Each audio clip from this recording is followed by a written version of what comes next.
मराठी भाषिक जनतेच्या भावनांशी गद्दारी झाली आहे का? राज्य सरकारने हिंदी सक्ती खरंच मागे घेतली आहे की तुम्हा आम्हाला केवळ अंधारात ठेवलं जाते? नेमकं काय घडलंय पाहूया. नमस्कार, मी प्रतीक्षा. तुम्ही पाहताय पुणे प्राईम न्यूज.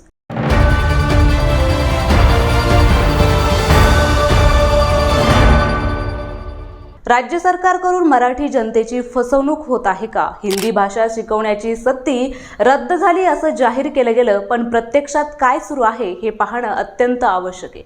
राज्यात पहिल्या इयत्तेपासून तिसऱ्या भाषेचं शिक्षण हे अनिवार्य करताना ही भाषा हिंदीच राहील अशी पुरेपूर दक्षता घेणारे शुद्धीपत्रक राज्य शासनाच्या शिक्षण विभागाने मंगळवारी रात्री उशिरा जारी केले. अन्य भाषांच्या शिक्षणासाठी अटींचे अडथळे ठेवतानाच अप्रत्यक्षपणे हिंदीची सक्ती केली गेली. तर शिक्षण विभागाने मंगळवारी रात्री नेमका काय शिक्षण निर्णय काढला पाहूयात.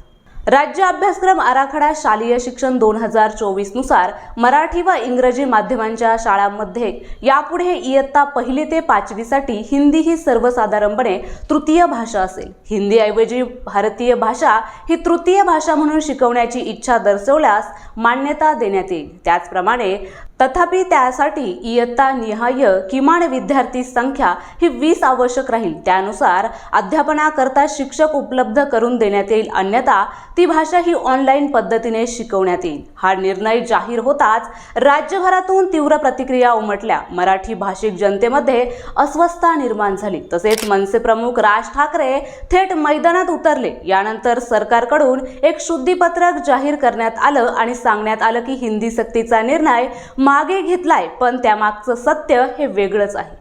सरकारने हिंदी सक्ती मागे घेतल्याचा दावा केला असला तरी प्रत्यक्षात त्रिभाषा सूत्र रद्द करण्यात आलेलं नाही. त्याविषयी कुठलाही अधिकृत GR काढलेला नाही. 16 जूनला शाळा सुरू झाल्या, पण हिंदी हीच तिसरी भाषा असणारे जवळपास निश्चित मानलं गेलं. त्यामुळे आता हिंदीशिवाय दुसरा पर्याय उपलब्ध नसल्याचं वातावरण तयार केलं जात आहे.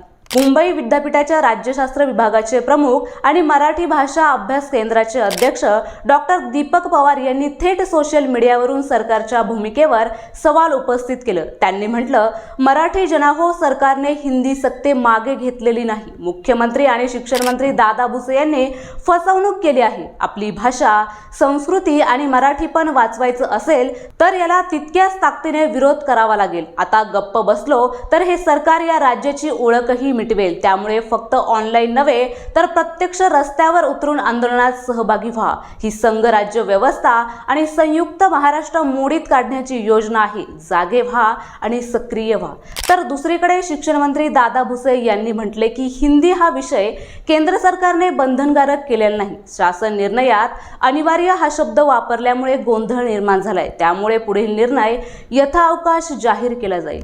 हिंदी ही मराठीसारखीच देवनागरी लिपीमध्ये असल्याने ती शिकवण्याचा विचार केला गेला होता, पण सरकारच्या GR मध्ये स्पष्ट नमूद केलं गेलं की मराठी आणि इंग्रजी माध्यम शाळांमध्ये 1 ते 5वी पर्यंत हिंदी ही सर्वसाधारणपणे तिसरी भाषा असेल. विद्यार्थी जर इतर भारतीय भाषा ही तिसरी भाषा म्हणून शिकू इच्छित असतील तर त्या वर्गात किमान 20 विद्यार्थी असणं आवश्यक आहे. अशा परिस्थितीत शाळांमध्ये त्या भाषेचा शिक्षक असेल तर शिकवलं जाईल, अन्यथा ती भाषा ऑनलाईन शिकवावी लागेल. या अटींमुळे हिंदी व्यतिरिक्त इतर भाषा शिकवण्याचा पर्याय जरी कागदावर असला तरी तो प्रत्यक्षात उपलब्ध नाही हेच दिसून येते.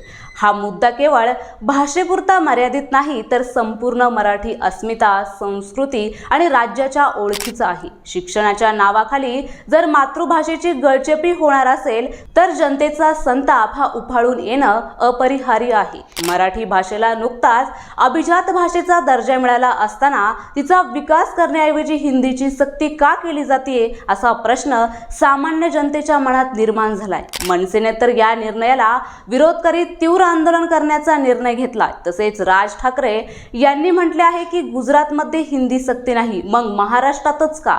महाराष्ट्र ही मराठी भाषिकांची भूमी आहे. आम्ही हिंदी खपवून घेणार नाही. जर शाळांमध्ये हिंदी शिकवली गेली तर त्याचे परिणाम भोगावे लागतील. तसेच शिवसेना उद्धव बाळासाहेब ठाकरे पक्षाने देखील सरकारवर टीका करत म्हटलं आहे की मराठी शाळा आधी वाचवा. मातृभाषेला बाजूला ठेवून केंद्र सरकार हिंदी लादण्याचा प्रयत्न करत आहे. आमच्याकडे नरेंद्र मोदी आणि अमित शहा यांच्यापेक्षाही चांगली हिंदी बोलणारे लोक आहेत, पण म्हणून हिंदी लादणं हे स्वीकारणार नाही. ग्रामीण ग्रामीण भागातील शाळांमध्ये शिक्षकांची आधीच कमतरता आहे। अशा परिस्थितीत आणखी एक भाषा शिकवण्याची जबाबदारी शिक्षकांवर टाकल्यास त्याचा अध्यापनावर परिणाम होईल अशी भीती शिक्षक आणि पालक व्यक्त करीत आहेत। तर दुसरीकडे इंग्रजी माध्यम शाळा मराठी शिकवण्याबाबत अजूनही उदासीन आहेत। अनेक शाळांमध्ये मराठी तिसरी चौथी भाषा सुद्धा नाही। त्यामुळेच हा प्रश्न केवळ या विषयाच्या शिकवणीचा नाही तर तो आपल्या भाषेचा आणि मुलांच्या भवितव्याचा आहे। म्हणूनच हिंदी सक्तीचा निर्णय अजूनही मागे घेतला नाही असंच म्हणावे लागेल। या मुद्द्यावर आता राज्य सरकार नेमकी काय भूमिका घेणार हे पाहणं महत्त्वाचं ठरणार आहे।